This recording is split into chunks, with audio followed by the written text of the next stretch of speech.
So CT scanners, the first CT scan is about 50 years old, but today it's used massively everywhere. Most of you have probably been X-rayed or CT scanned, and that's kind of a medical application.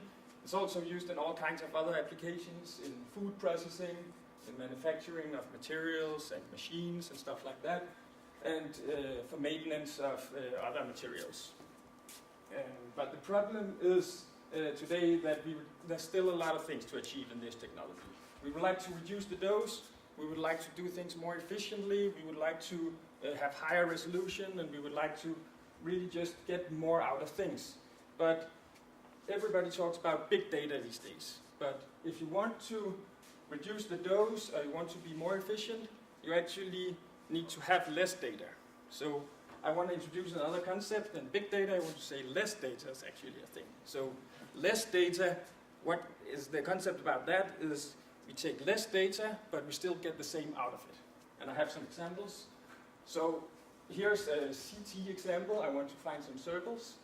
So if you use a standard method that most people use, and we reduce the measurements by 40-fold, the standard method is on top here, we cannot really see anything. But if we use complex mathematical models and model the things in a different way that we're used to, we can achieve something, as we see down here, where we can actually find what we're looking for.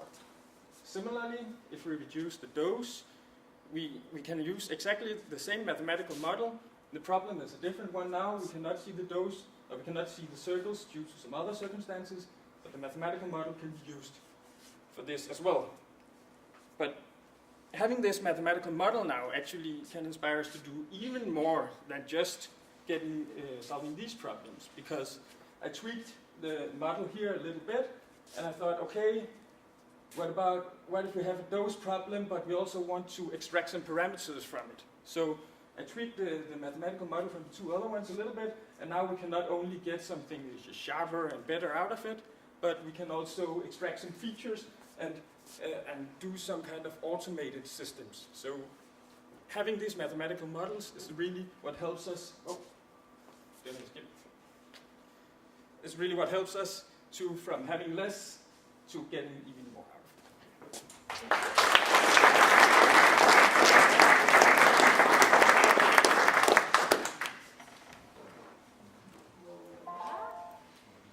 So, please, some comments. I think it was a really nice presentation. I really like your beginning. You stated this concept, and it runs like a red thread through your presentation.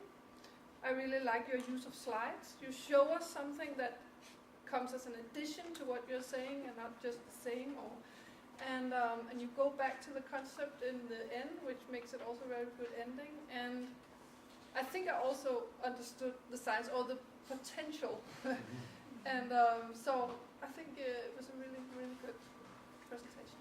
And you're also, as a presenter, you have a body language that underpins what you're saying, so it makes it easier to digest. Yeah, I also liked it a lot. It's very nice. I think it was your time. Oh. It's okay.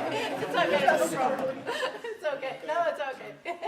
I refuse to say it. It's okay. All right. I agree. Great communication skills, clarity and inspiring was awesome.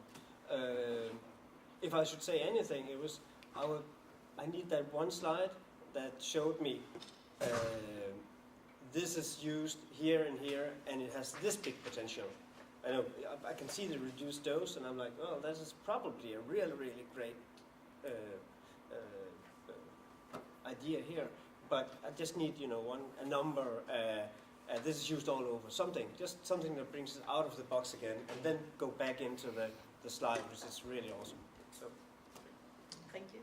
Yeah, I thought it was a great talk. Also, I also really appreciate the red thread that connected and we came back to it.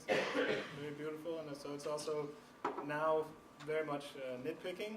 And so like the one thing is, I think that precisely because you were so clear that you could even have thrown in a little bit for the nerds now, right? That you could actually have just said a couple of things about the model that if you didn't know anything, they would just pass you by and it would fly right by you, but where you throw in so that if you have any idea about the actual modeling that you could say, this is what he's doing, because now that's not so clear.